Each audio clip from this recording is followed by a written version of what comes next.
The most dangerous time in history to buy a house. Hey everybody, Scott Walters, buckle up, strap in. We got a hard hitting, pull no punches, no sugarcoating it, no rainbows or sunshine. I'm just going to give it to you and give it to you straight. We got a good one to unpackage today. Welcome to the show. I hope everybody's doing great. So let's jump back on the real estate merry-go-round and examine the good, the bad, and maybe a little bit of the ugly. No, Scott, not the ugly. Only examine rainbows and sunshine. No. Somebody's got to read between the lines and look between the economic cracks. And friends, we have some big economic cracks in the biggest asset class on planet Earth, the U.S.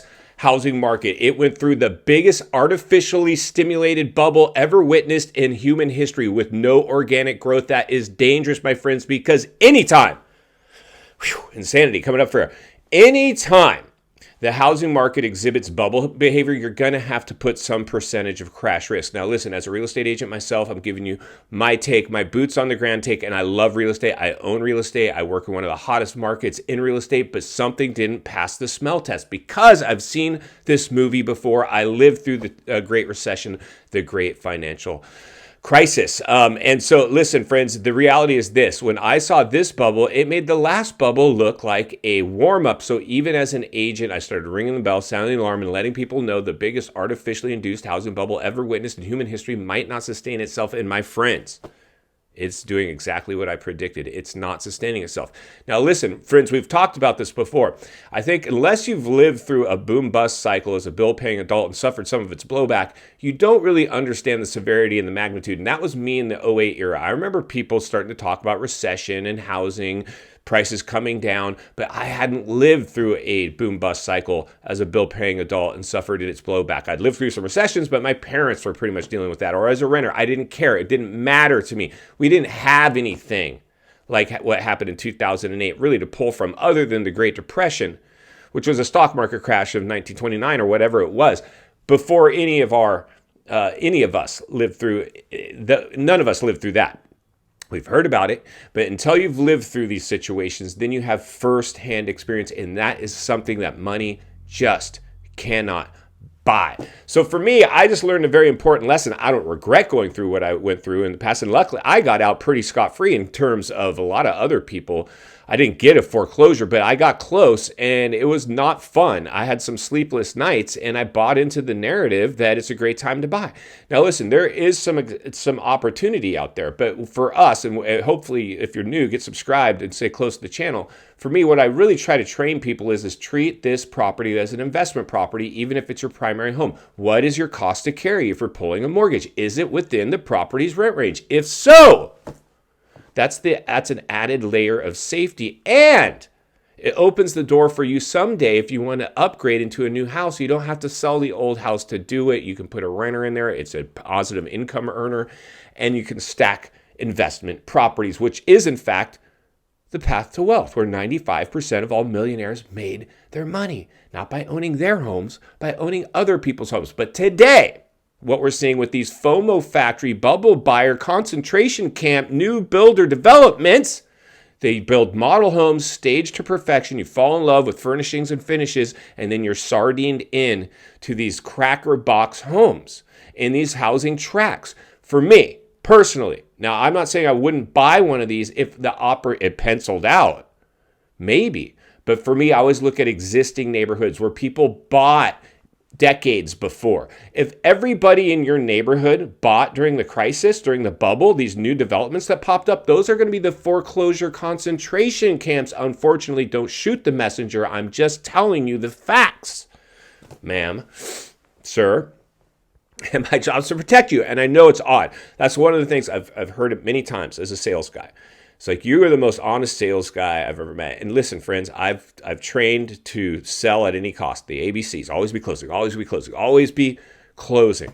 And sometimes I can still suffer from that, right? I am a sales guy. I'm an entertainer. I'm a performer. But more importantly, I'm an American and I'm a Christian. I'm here to give you guys some straight talk. And that's what I'm going to continue to do. Good, bad, and ugly.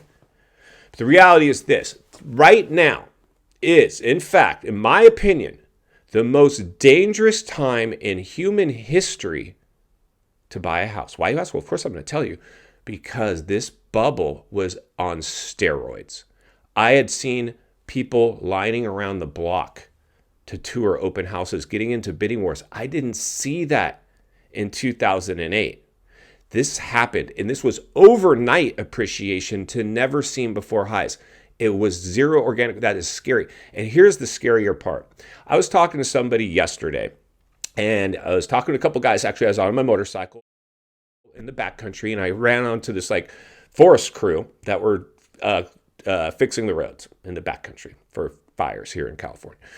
And I started talking to the guys because I couldn't get through. And so I started chatting with these guys, and they were from, I think, Northern California.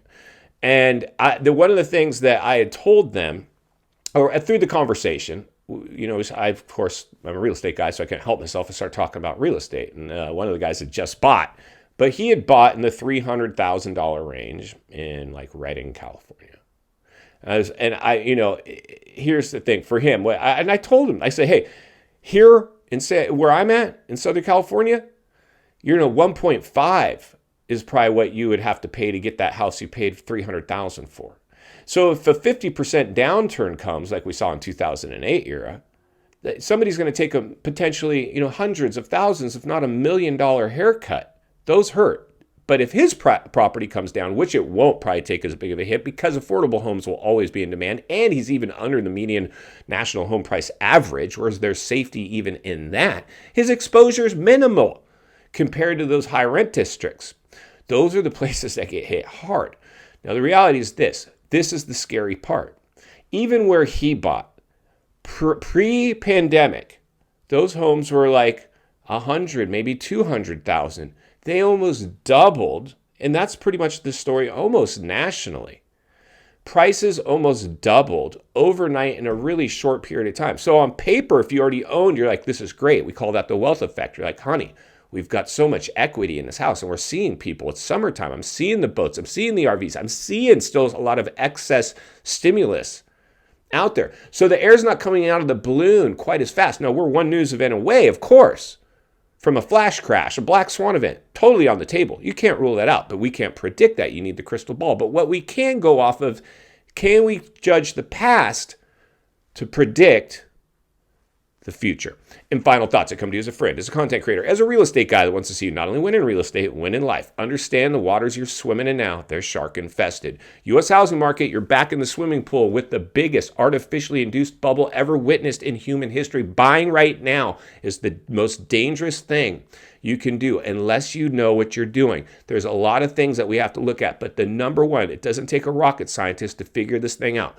If you're coming in with the standard amount down at today's interest rate, is your payment within the property's rent range, even if it's not a rental?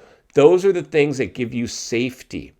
Because if something happens to you, your income, anything, there's a recession today, tomorrow, next week, or next year, and you need to tighten your belt, no problem. You jump into a cheap rental, put somebody else into your property, and let them make the mortgage payment. Many people bought in this with tunnel vision. They are upside down right now, and their cost to carry is way above the property's rent range. They will have no other choice but to either bring money to the closing table, which a lot of them will not have, or let it go back to the bank. We have another crash knocking at the door. It's my job to protect you, and that's why I'm going to blow the lid off it every step of the way, because it's not only what we need, it's in fact what we deserve. If you appreciate the content, I want to humbly ask you to give the video a like, subscribe to the channel, leave a comment below. I'd love to hear from you. Social media links in the description of this video if you'd like to contact me there, along with links to channels I've appeared on I think you might enjoy.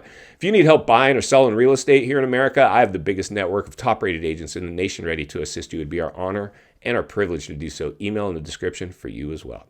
Also, if you're watching from your television set today and you enjoyed this video, gonna love the next video. And there's an easy subscribe icon for your convenience. As always, thank you for your time. Please go make it count today. God bless, and I'll see you on the next video.